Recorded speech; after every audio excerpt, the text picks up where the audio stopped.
entrepreneurs and professionals of Tampa Bay. Welcome to your hour for getting the information, the tools, and the connections for elevating your business. Welcome to Getting the Edge with Kelly Wilson. And here's your host, Kelly Wilson. Welcome to Getting the Edge. I'm your host, Kelly Wilson. Thank you so much for joining us today. Getting the Edge is an interview-style conversation, a one-hour informative, inspiring show highlighting business owners and community leaders right here in the Tampa Bay community. Brought to you by Edge Media Hub, a business, community, and media solutions. With Edge, it's not only business, it's personal. Very close to heart for me. I can't believe we're almost 8 years old now. Time goes so fast. I can't believe it. And find out more about Edge Media Hub at edgemediahub.com. To be a guest or to contact one of the guests that we've had on the show, you can reach out to info@edgemediahub.com as well. Thank you to our Getting the Edge show sponsors, Urban E-Recycling, no charge data destruction pickup. For information, you can visit urbanerecycling.com. Thank you so much to Urban E. And thank you so much to WeBeam TV for all of your video needs. Make sure to check them out at webeamtv.com. And thank you so much to our Edge Platinum partners, of course, All Trust Insurance, Pilot Bank, Visit Tampa Bay, and USF Muma College of Business. Total access begins with our annual partnerships, and annual partnerships are 50% off right now through for a limited time. I want to say maybe through the end of the month, but definitely check it out and consider being a partner of the Edge Media Hub. One of the great benefits is being here on the show and sharing your story and tips and strategies with our community, as well as contributing writing opportunities for our print and digital issues of Edge Business Magazine. Still really excited about our that was a great opportunity to highlight small business owners in our community that have been just hit the hardest and really have had challenges through this year. So if you have not yet checked out our Tribute Issue 2020, you can go online. You can actually, our digital copies are free. You can view any of those at any time, and also you can subscribe and receive your custom printed copy delivered directly to your home or office. So make sure you do that as well. Our number one goal with Edge is to connect the community to the humanity, the heart and soul of your business. And we do that through multiple ways. And one of those is being here today. So as Sam is really quiet, Sam Adams, everybody. Thank you so much, Sam, for being with us. Sam is CEO of One Focus, and founder. Yep, Thank you so much for being here. I can't wait to talk more about One Focus and your journey so far to getting to this date. We actually met years ago at the Entrepreneurship Center at UT. Yep. So I think we were just talking about that before the show, 2014, no, 14, 15, somewhere around there. Right. Time goes so fast. And before we get started, though, I just also want to say I'm so excited about everything. But our second annual celebration of women, we just launched our honorees that we are including in the second annual celebration. And let me just say I am completely honored to have the opportunity to sit down with these women and learn from them and to share their stories. I am so grateful for everyone that has just gone out on the edge and really paved the way for others, women like myself, to come along and to live out our dreams. So again, I'm completely honored. Rita Lohman, president of Pilot Bank. Rita's been on the show with us. Pam Iorio, former Tampa mayor. Rhea Law, who's had her own Edge cover, 2015. Rhea is just phenomenal. Doretha Edgecombe, a retired Hillsborough County school teacher, as well as with the Hillsborough County School Board, and again, just an amazing individual. Marianne, owner of Mission Plus, really excited to get to know her a little better. Laura Scott, president 180 Coaching, she's been on the show as well. Katie McGill, executive director for Dress for Success. Deborah Wilkinson, who is international protocol for Wilkinson Global Consulting. She also works with different counties throughout the state of Florida with their international protocol.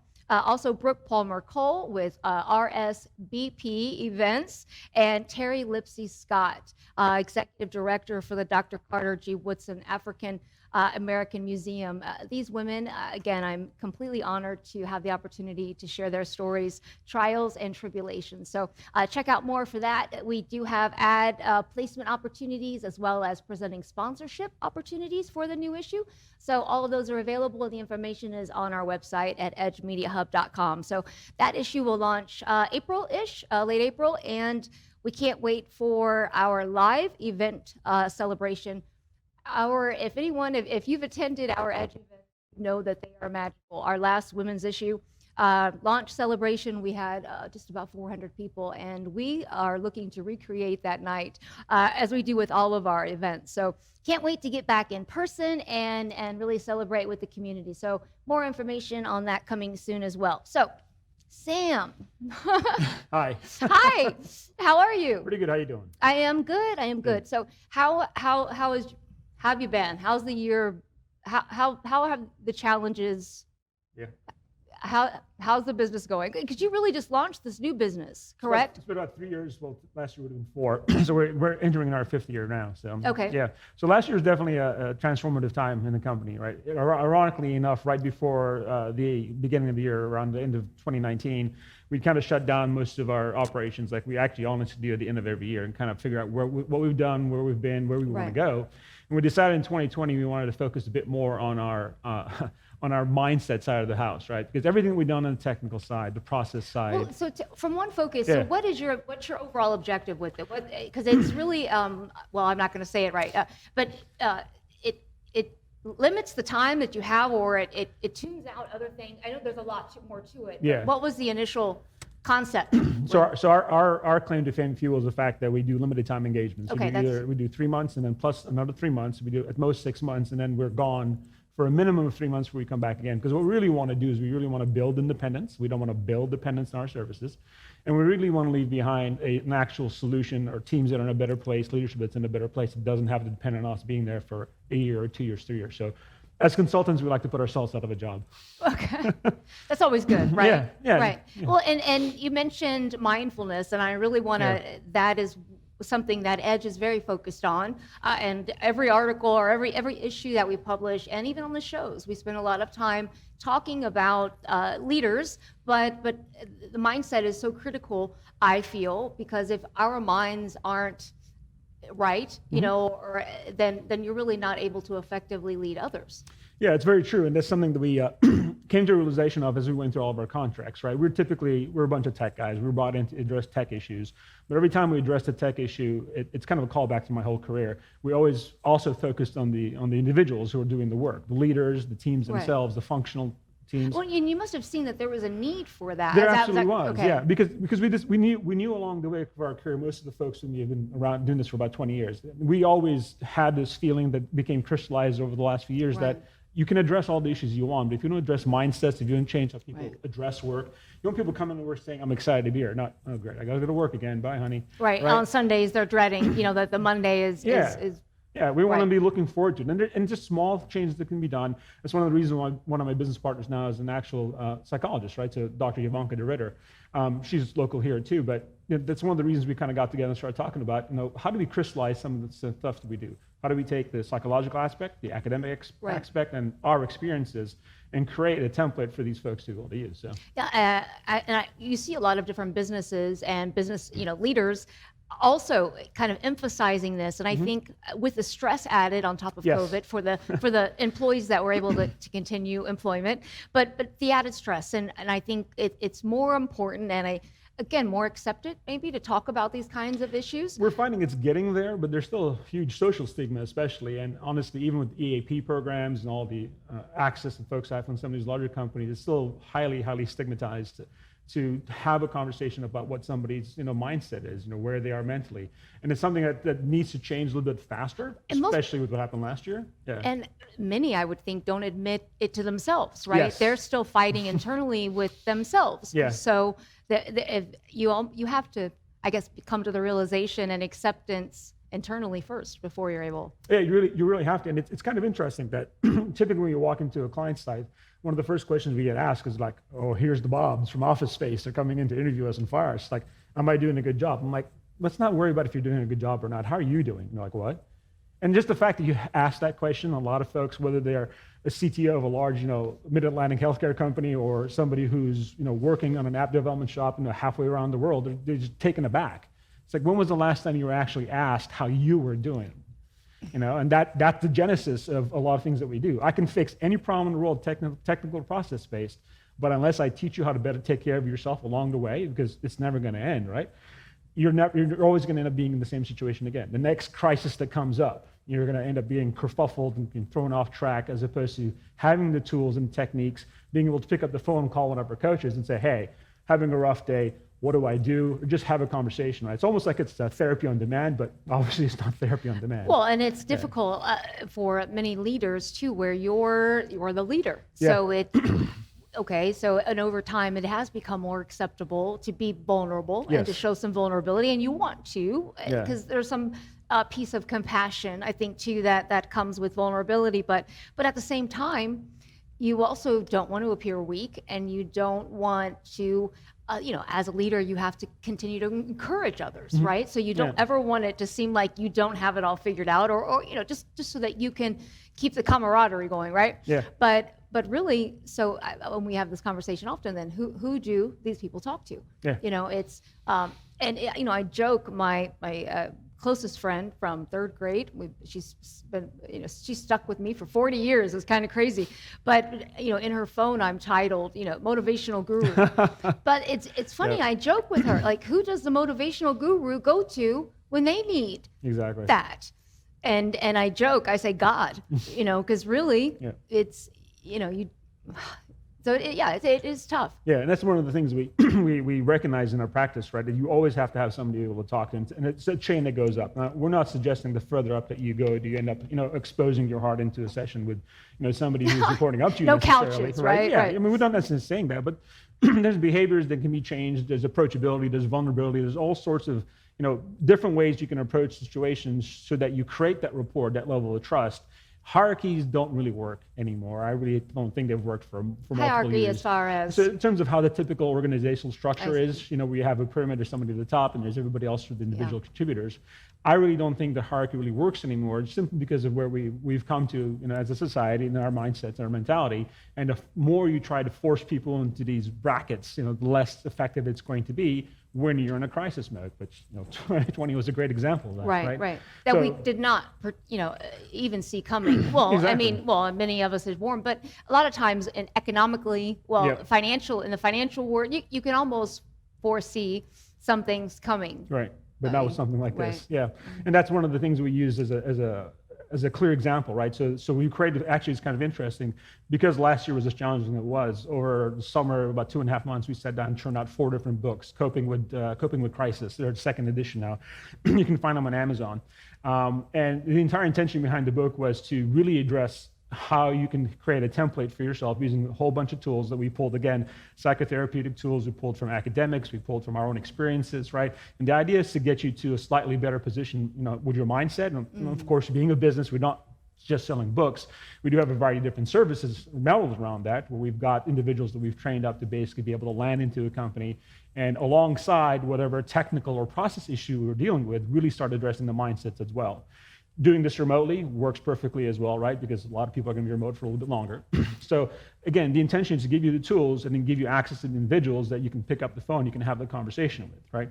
And we don't say it's a therapist on demand. So if anyone's ever watched the show Millions on, I think it's Showtime. So there's a character in there who's Wendy. Her name's Wendy. I believe she's a psychologist, and she is, if I remember the show correctly, the wife of the hedge fund manager. And she always gives him these additional insights and these mindset challenges, if you will, to kind of really get him to dig into what's going on, which enables him to make much better decisions as a fund manager, right? And that's kind of the intention behind what we create, what we call the Wendy model, right? It's imagine having the ability to pick up the phone and talk to somebody like that helps you reset your mindset.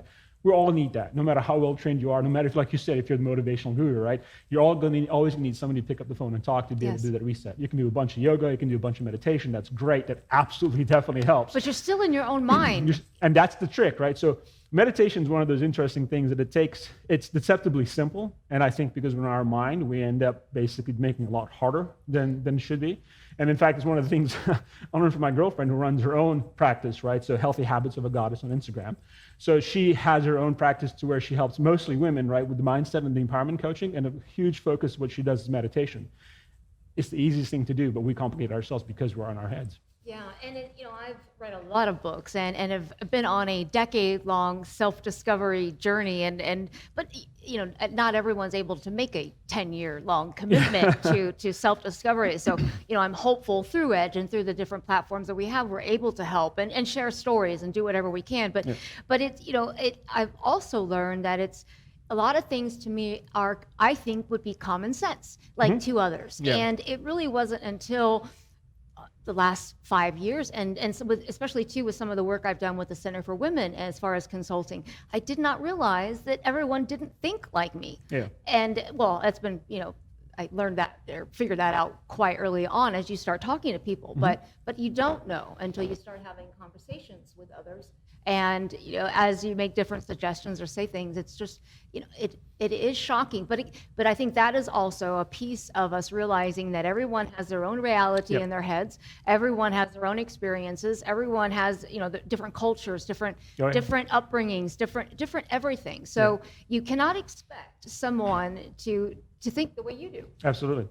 But yeah, and not many people think that. Not many people think that. True. And the interesting thing about common sense is exceedingly uncommon, right? Right. Like simplicity. Right. Exactly. Right. Right. And I'm not sure why it is, because I'm not a student of human psychology, but we love making things more complicated than they are. We love beating up on ourselves, right?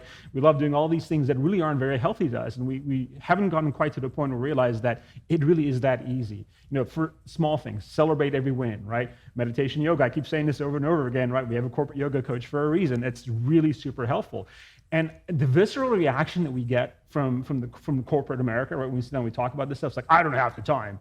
So you want to keep working 60 hours a week and not see your family and not see your friends? One of the first things we do, which I love, right? Within the first 1 or 2 weeks that we're there, people are going home after 8 hours a day. It's simple math. You can't work effectively after 8 hours. You're showing up and you're giving your worst as opposed to going home, reconnecting, recharging. And productivity does take an initial hit, but over the long term, over the middle to long term, 3 months in, 6 months in, a year in, people are much more productive. Look, science study after study after Harvard Business Review has tons of these, right? If you just go to HBR and search for articles, happier employees produce more. Happier employees are more productive, stick around longer, are healthier, it's less cost. If we're going to talk about cost, right, it's less cost on the company on a healthcare basis from losing people, from absenteeism. But fundamentally, it's just getting people to a better place.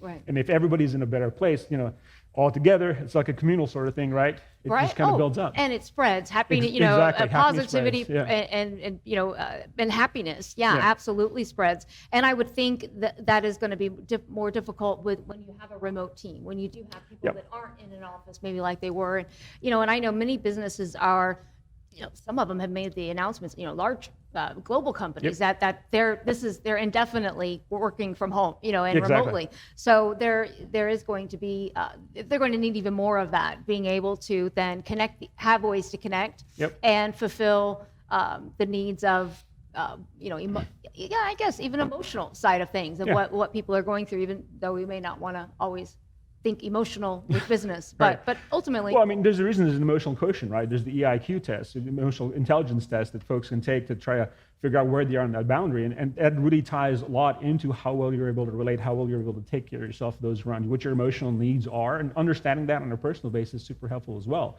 But when we set up the Wendy model, right? One of the things that we decided to do is we're going to have to do that as remote as possible, because there's just no way we're going to be able to scale otherwise. We have hires around the country that we can use, but it's hard to find the qualities and the type of individual that we need as a basis to be able to train them to that point. So we knew we were going to have to scale that out anyway. And of course, COVID hits and everyone's working remote.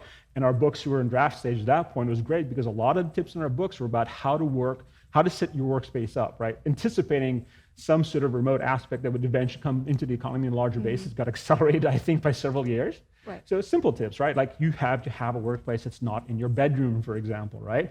You have a balcony, wherever the case may be, have a separate workspace. Small little tips like that people, you think would be common sense, But I've been on so many calls with customers and prospective customers where they're sitting in their bedroom. Well, I am bad with that too, because I have an office, but over the last year I have worked quite a bit at home, but I try to stay in one area, but no, I've got, work is outside on the patio. It's in the living room on the couch. It's in the dining room. It's in the kitchen. It's upstairs. It's all over the house. Yeah. But when you gotta do have run a space, a company, Kelly. You gotta have a space just for work. I know. And my daughter tries, she's 20 now, but I'm driving her nuts. She's picking up after me and always trying to take my work stuff back to my main area. But if you don't mind, I want to talk about that for a second, right? The reason something like that's important, it seems deceptively simple, right? But especially if you're working at home, if you have a portion of your home, of your residence, where you spend the majority of your time that's set aside for work, when you're going out through the rest of your house, you're not in work mode. Psychologically, physically, psychically, everything. When you hit that work section, you're in a completely different mindset. Yeah. Now imagine if you're sitting in your bedroom, you've been working there all day, and it's time to go to bed. It's going to be hard for you to relax and chill and reconnect with your partner, right? Or if you're running around the house, if you have stuff all over the house in the kitchen and all that, you're constantly in work mode. Right. That's stress. It's just killer. I've gotten really good at compartmentalization, so I can tune out a lot. And but I think again we built up our own tactics, and a lot of that in the mindset is all practice. It's interesting. People, you talk about athletes or anybody that wants to perfect something that they're doing, and the mind is the same. I've read a great book lately, and maybe it's taken me a while to get to this book. I don't know that everybody could read it, but the Untethered Soul, Michael Singer. I actually worked goodness. with Mr. Singer several years ago. Did you really? Yeah, so I worked for him and I worked with him. So back at WebMD, he was one of the folks who interviewed me, and it was interesting because he found out, I was part of my background was Indian.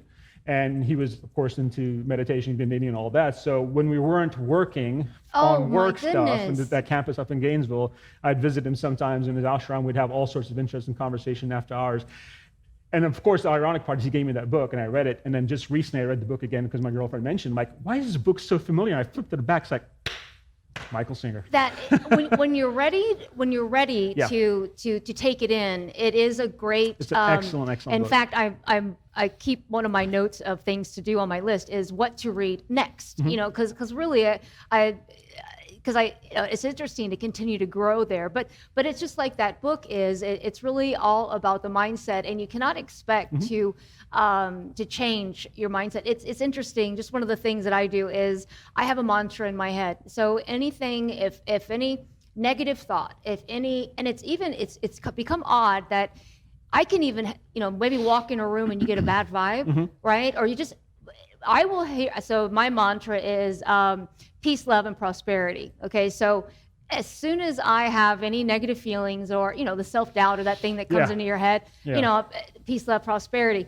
But what's funny is, like I said, I will walk in a room and get in like a cold vibe, and all of a sudden in my mind I'm thinking peace, love, prosperity, but it hasn't even triggered to my brain yet that I need to think that, right? So it just becomes automatic. Exactly. Before you know it, and in fact, I'll say that, and I'm like, why did I just say that? What's off? Right. Why did that even come up? But it's interesting how you train yourself. Exactly. One of the other things, the points that I think are great is when he talks about our mind and how you have that person in your head that's always talking to you. He says, okay, well, take that person out and put her on the couch with you, or or give her a face and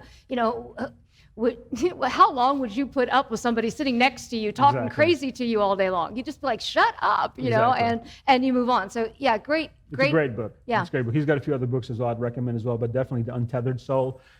If you're at any role within the enterprise today, you definitely need to read that book, right? And here I am as a technologist, as a technical problem solver or process solver. And that's interesting that talking you've been, about that. Right. Because again, we just talked about it. We all think differently. It's how our brains are connected and work. And being a tech person, sometimes it isn't as easy, I would think, to. But that has been the other problem and I guess it sounds like you have found someone in your life that thinks very similar, or you can grow together, I think, from that aspect. But once you get to a certain point as a single person, where you have spent a decade on self-discovery and working on yourself, you then cannot just be around someone that has not then done work on themselves. It is true. That is true. So it is, because otherwise you're foreign to one another. You have to have some type of commonality in a sense, and that deep connection or thought. And we're going to get really spiritual here for a second. Right? So you can't really fully be able to love somebody else until you love yourself, and that's the hardest thing for a lot of us to learn, right? Especially in the Western culture with how we've come up, and then you hit corporate America, everything's going to bring your A game, rah rah rah. It's like, yeah, you can bring your A game, but you can bring your A game in a way that's much more positively impactful to those around you, right? Instead of a full charge straight ahead, if you love yourself enough, you get to a point and realize that you don't always have to be in full charge mode. It's okay for you to get up, take a walk, relax, chill, and just disconnect and can be able to come back. But that's the hardest thing for a lot of us to do. And you get there when you get there. It's kind of one of my favorite sayings. You can't, it's I guess just a mental moment where you kind of, but it's different. I can see where I've made different progress in my own journey the last 10 years on when I was able to maybe have that enlightenment, and not everyone. It definitely is a journey, and you'll discover something new every time. So wow. Okay. Well, I want to definitely get back to that, but so let's start on your journey. Like, where are you from originally? So my dad's Indian, my mom's Armenian, and they met in Kuwait ages and ages ago, and that's where I was born and raised. I had an opportunity to travel quite a lot. So when you I were was born younger. in Kuwait. I was born in Kuwait. Yeah. And how many years then did you live there? 17. I was there until I was 17 years old. Oh, so what was that experience like? It was, you know what? It was interesting, right? Because the school I went to was a multicultural school. So we had kids from every continent, every country, I think maybe with the exception of Antarctica, honestly, right? Or maybe one that's Iceland, I think is the only country we didn't have any students from, right? Oh, is that right? Yeah, so we had all different faiths, all different cultures, and we kind of glommed on together. And it was great because, I'd bring in za'atar bread, right? And I'd have a Korean classmate of mine who brought in sushi, and that was my first exposure to sushi, right? Homemade sushi, and his first exposure to Mediterranean cuisine.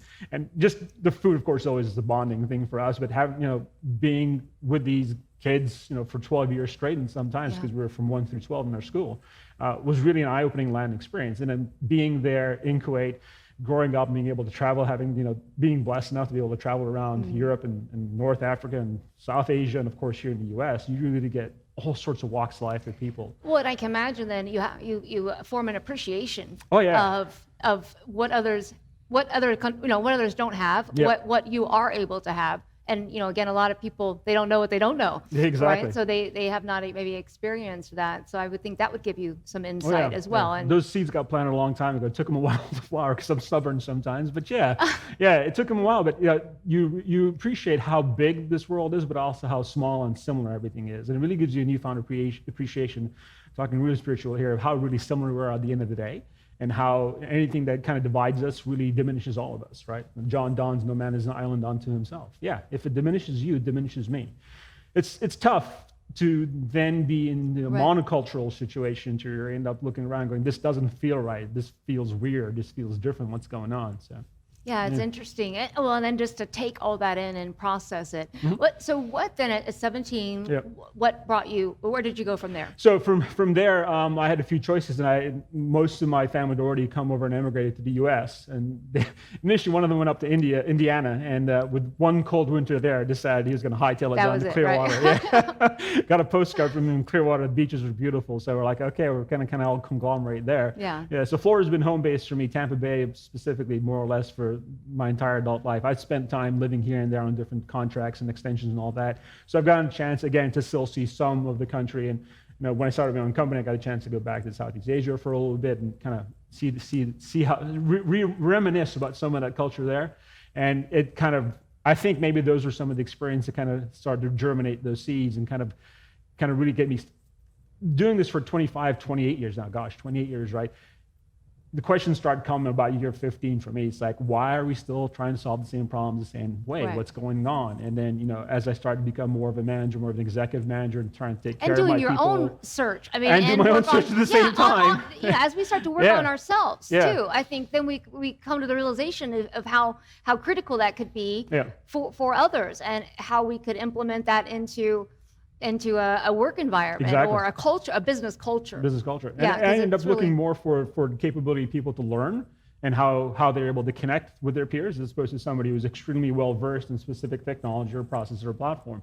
Those guys and gals are great, don't get me wrong, but their longevity was always in question. Right. And their quality of life was always going to be in question as well. You can't work 60 hours of something that you love and then it eventually becomes something you don't love so much, right? Right. So trying to take folks with the appropriate mindsets and mentalities and getting them to a position to where then they had the skills or polishing off the skills they already had to be able to contribute what they really could to the top of their game. So it's interesting, and again, it kind of just shows how mindsets have changed over the years. But I was married forever, but my ex-husband, who we're friends now, but we grew up completely different. Again, so when you're different, it's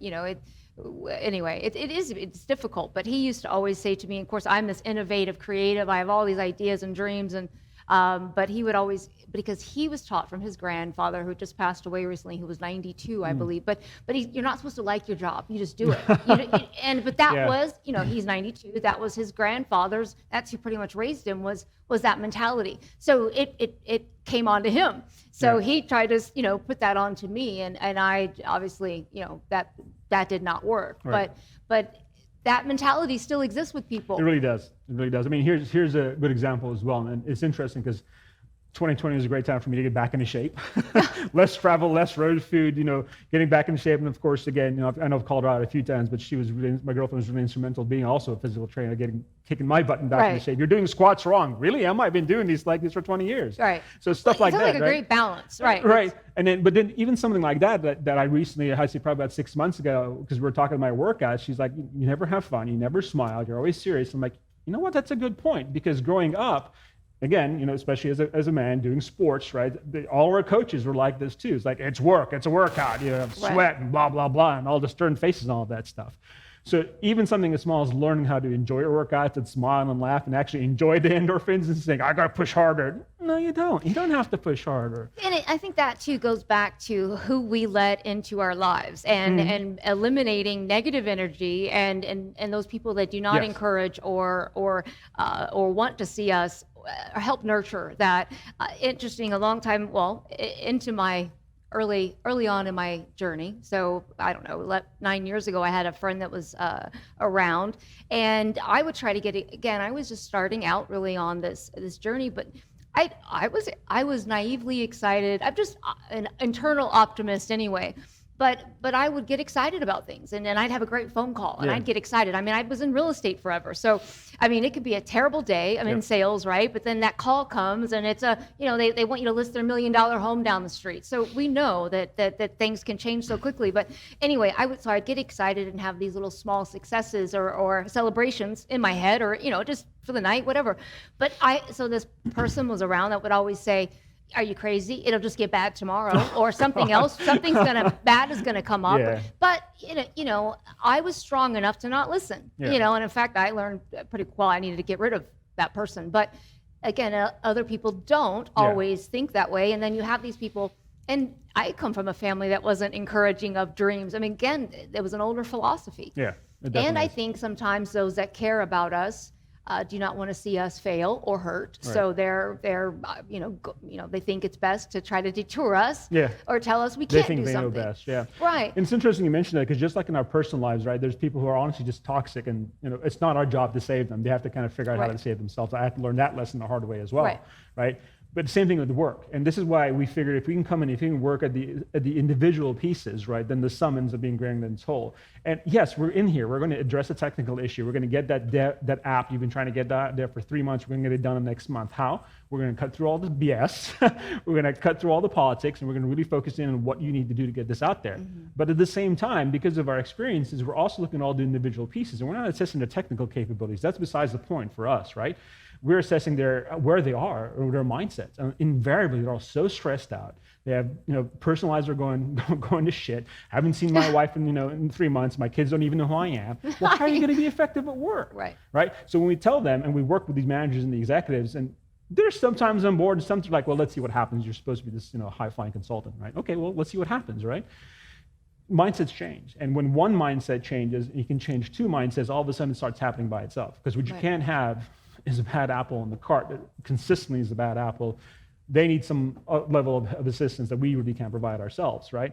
But Thankfully, we haven't really found that happen because it's incredible as much time as you spend at work, how will that work shape how we think of ourselves?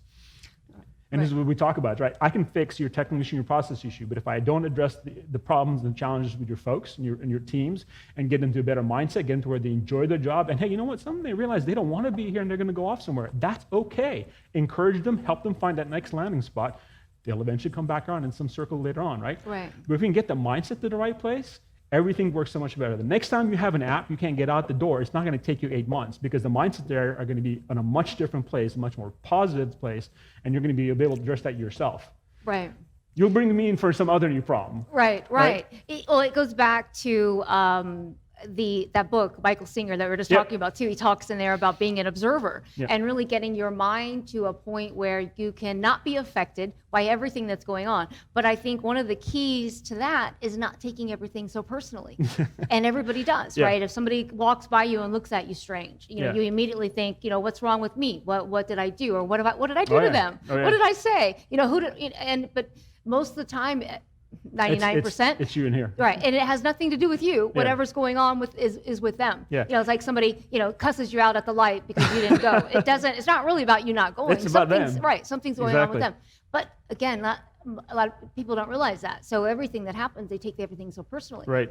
So the interesting thing is that actually brought another book to mind, which if you haven't read, I suggest everybody definitely take a read. These 2 books, actually.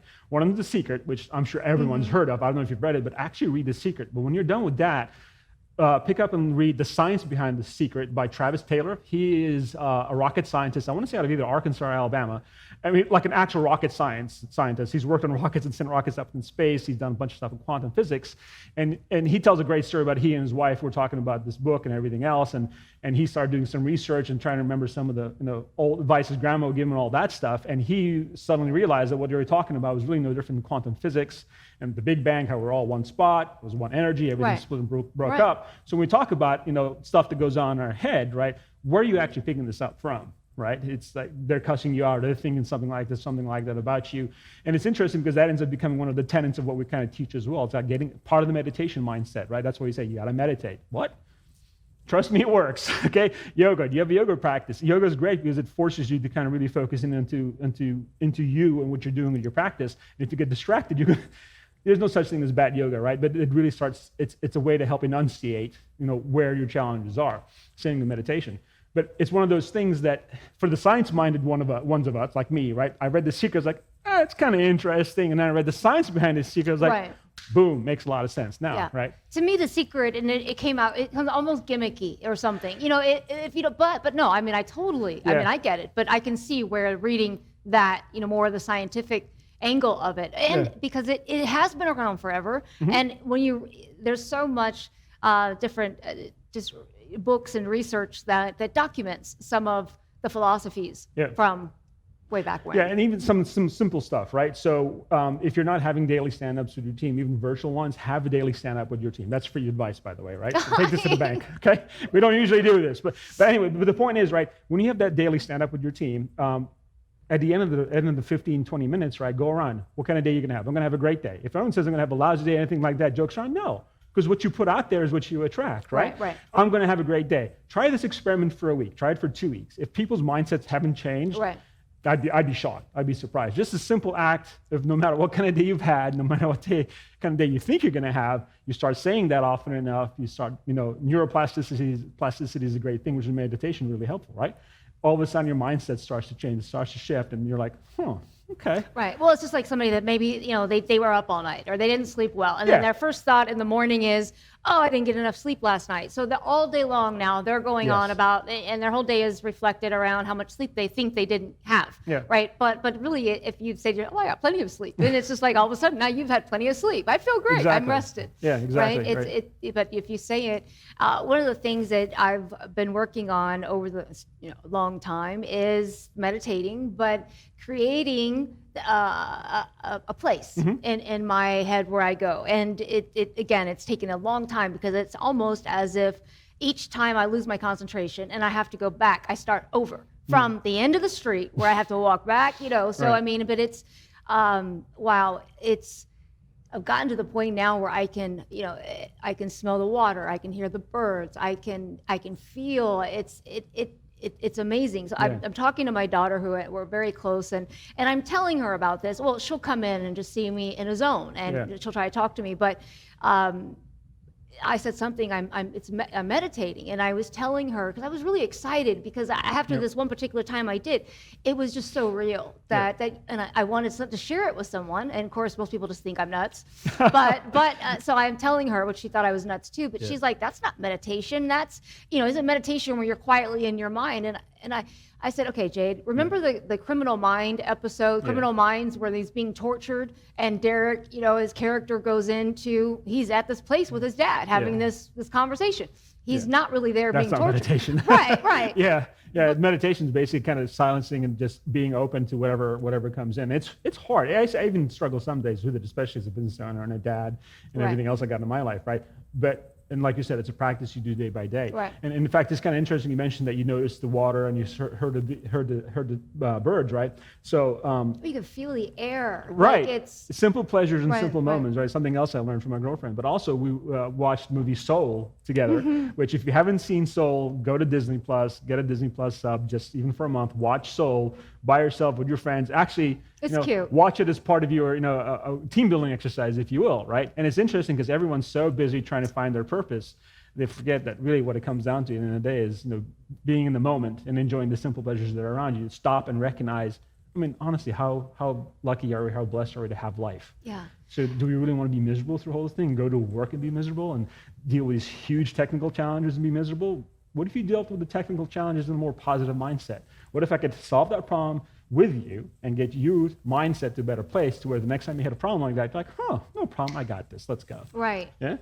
I think a lot of people don't realize that, but like with that, it takes practice. It does take practice. Just like but that's why you got the services, the model, and the people, and the books now. So and just the implementation and just repeat, do and repeat, and repeat, right? Exactly. So after you came to the Tampa, the Clearwater area, when we met at UT 2015ish, you were at some point working for Microsoft too, is that right? Okay, so when did you first start your own business, or did you start with Microsoft, or how did that go? Yeah, so after Microsoft, I went on to help a friend with his startup, and I realized in order to keep my friendship, we needed to not work together anymore. So we ended up splitting up there, and he's gone off and he's done this thing very well. And I decided at that point, because I'd done a bunch of startups in my 20s in the garage. I started up a company with my cousin. He took it on to make it really, really big. And in my 30s and 40s, I was like, all right, got to get married, settle down, yada, yada, yada, got to have a real job and all that stuff, right? Well, but again, those are things that have been implemented into our head, right? Exactly, society, right? family. Yeah, and it was miserable. Honestly, it was miserable, but I had to put on a brave face, right? And then after I split off with my friend, I was like, I need to put my own shingle out. This is what I enjoy doing. I just freshly come off of my MBA program at University of Tampa, gotten really reinvigorated, got really reconnected with what I wanted to do. I'd been given an opportunity to be a guest lecturer. I taught a few classes in adjunct. I'm like, wow, I miss this stuff. This is fun, right? And I can see where you'd be really great and inspiring. Thank you. And for encouraging, I would think, to entrepreneurial students, for sure. I appreciate that. Yeah, absolutely. So I learned as much from them as they taught me, and that's one of the reasons I enjoy teaching so much, is I usually learn something every time I have an encounter, right? And that's great. And that's, I think, too, what is so cool, is not ever underestimating anyone, because you can learn something from everyone's experiences, and even if, what may not seem relevant, everything applies differently and in different ways. Yeah, exactly. So that's when I decided to put my own shingle out, and knowing what I knew best, well, let me do some tech work, some process work, and we did really great with that, right? We reached out to my network contacts and very quickly got a whole bunch of contracts from around the world. We were working at some point in time up to 18 different time zones. And it was fun, and I stopped taking care of myself. Right. And then I started taking care of myself a little bit better again. But through the process, like, hang on a second, this is my company. No one needs going to tell me what to do and how to approach these things. We come in here with all these great successes, but we're coming in here and we're always, because the folks I had working with me were birds of a feather, right? We always were also addressing the people side of the issue. Whether we're putting a new software development lifecycle process in place, whether we're cleaning up an agile process, whether we're doing a new, the mobile app was just the best story yet. Getting it, when it's struggling to go out and we get it out there within 30 days, right? It's like, how did you do that? It's like, we practice what we preach, right? We take care of ourselves. We focus on the issues, the root causes, right? It's a brutal environment, but it's psychologically safe, right? Because we're not going to pull any punches when we talk to people. And to that extent, we got some great compliment from one of the CIOs we worked with. He's like, get those one focused guys in here that tell us exactly what it is. They don't care about politics. Yeah.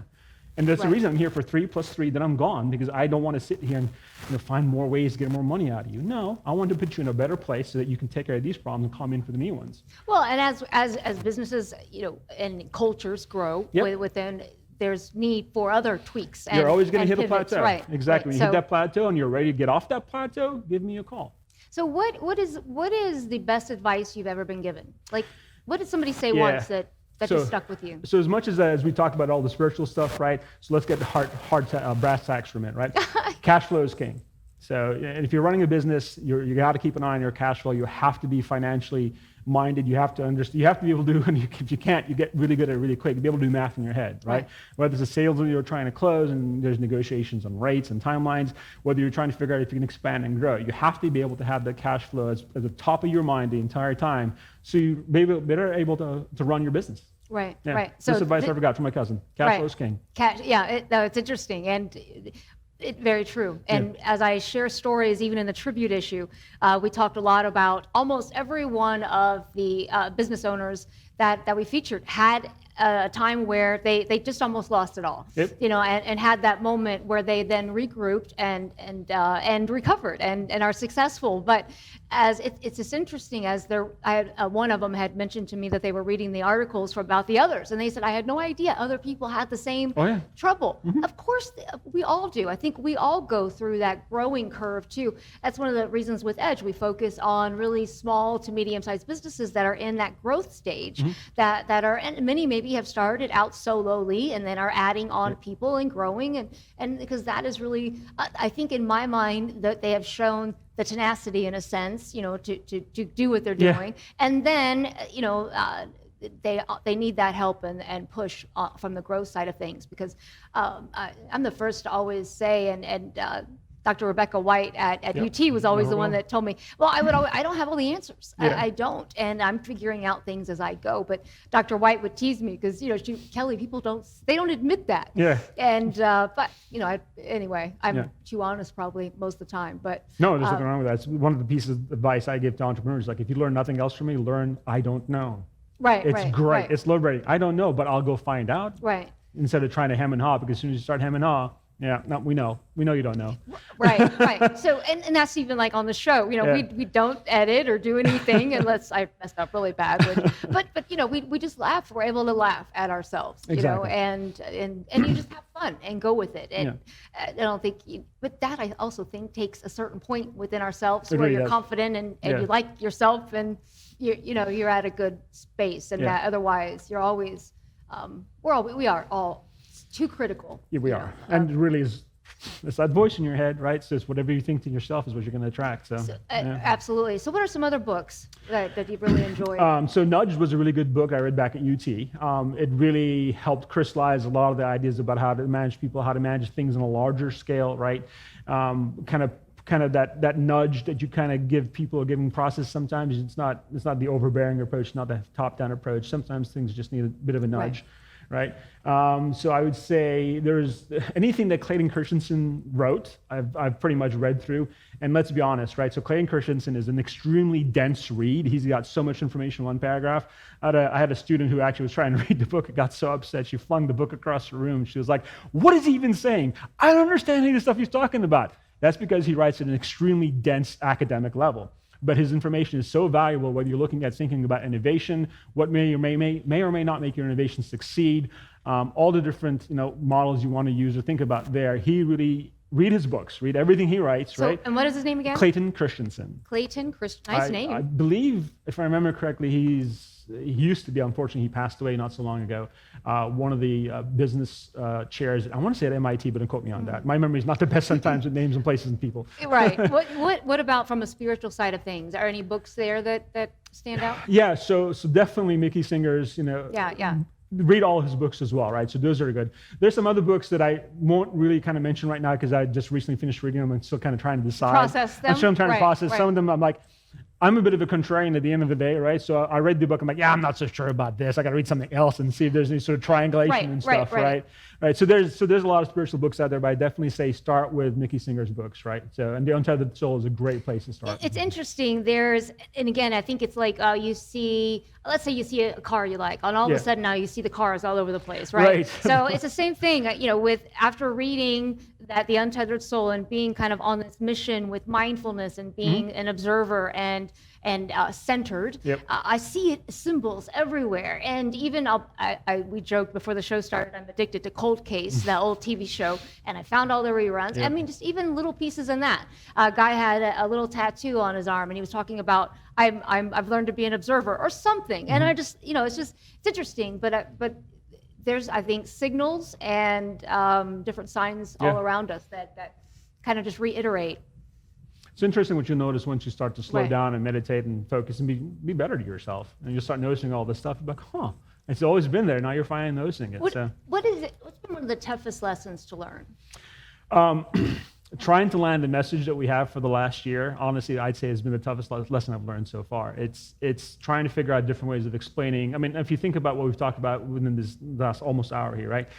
It's a really tough message to land at certain executive ranks because of the fact of how they've kind of come up and how they've succeeded and very well with how they've done things. So they're not willing to sit here and consider different approaches. They just want you to come in and solve this problem. Yeah, they're not trying to be like your therapist, right? We're not your therapist, right? We don't want to be a therapist. We're trying to change mindsets.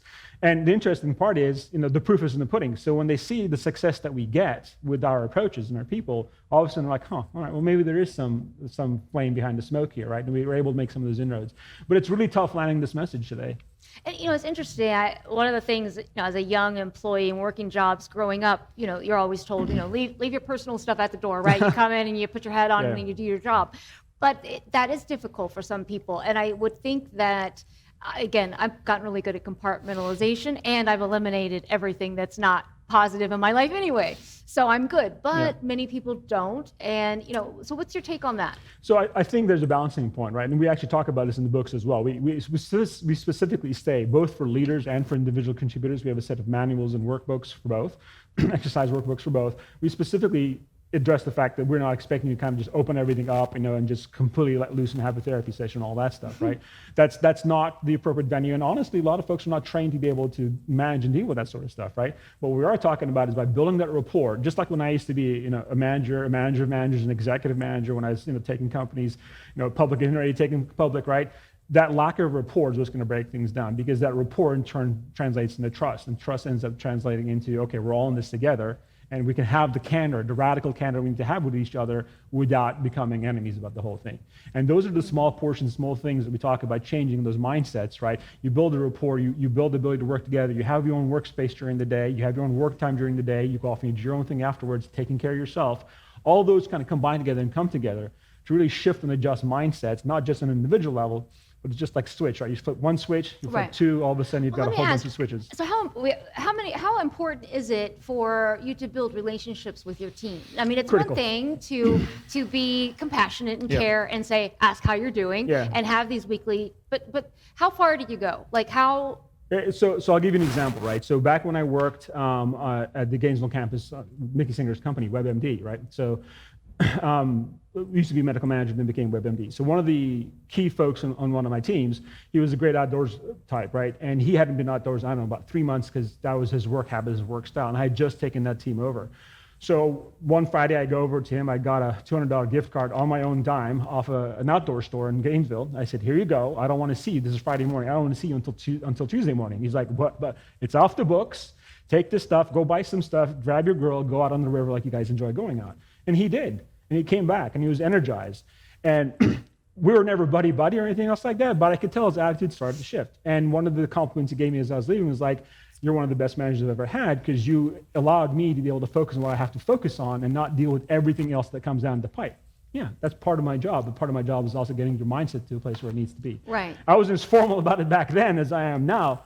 But yeah, and that's what I think is for me, you've always been told, or I was always told and taught from the older days, not to mix business.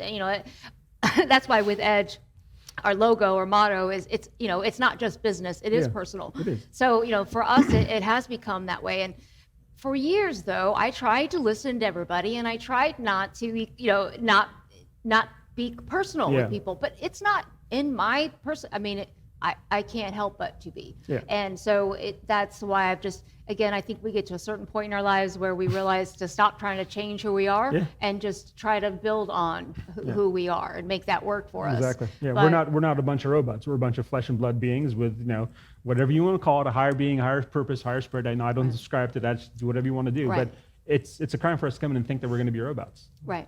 And, it's still one of my favorite, I have so many favorite quotes, but it goes back to even Einstein, the fish, if you, or if a fish, if what is it about the tree? Fish about if you expect the fish to climb a tree and it doesn't, he's going to live the whole life thinking he's an idiot, pretty much. Exactly. But as soon as you put a fish in water, he's going to swim. Right. But that goes back to celebrating passions and really are nurturing passions and getting people to really excel with what they're good at. So that really takes away and diminishes all that old talk about you don't have to like what you do, you just do it. Well, sure, if you just want an employee, you just want a job. But if you really want to, and if you want everything to fall apart when you hit a crisis, right? If you really want longevity and the end game strategy, which is what I try to focus on with everything we do, is where do we want to end up at the end of the day? So. What quickly for you? How do you want to be remembered at the end of the day? Inspirational. Yeah. I think you got that down. Thank you. I've always enjoyed our conversations. Because it's interesting, when you talk to someone else that has done some research too, and you can kind of match up with. It's just like my son and the kids. Sometimes I'll say, let's sit down and talk about memories. Sometimes because what you remember, I don't. Sometimes when you throw different bits and pieces out, then we come up with something and we don't remember. But same thing, like when you sit down and talk with everyone. So thank you so much for being with us. I told you that time goes by. It goes by so fast. So onefocus.com. Onefocus.us. .us. Okay, with the number one. Yeah, the number one focus, FOCUS.us. Yeah, so great.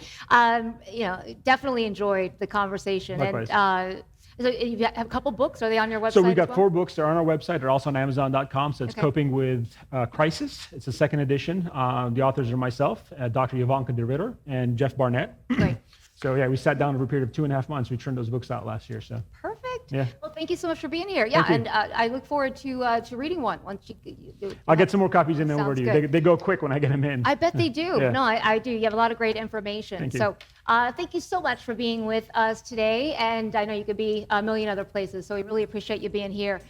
In the meantime, before our next show, make sure you go onto our website, check out edgemediahub.com, subscribe to our magazines, check out the information on our new women's issue. We've got a lot of great stuff going on. So until next time, never stop dreaming.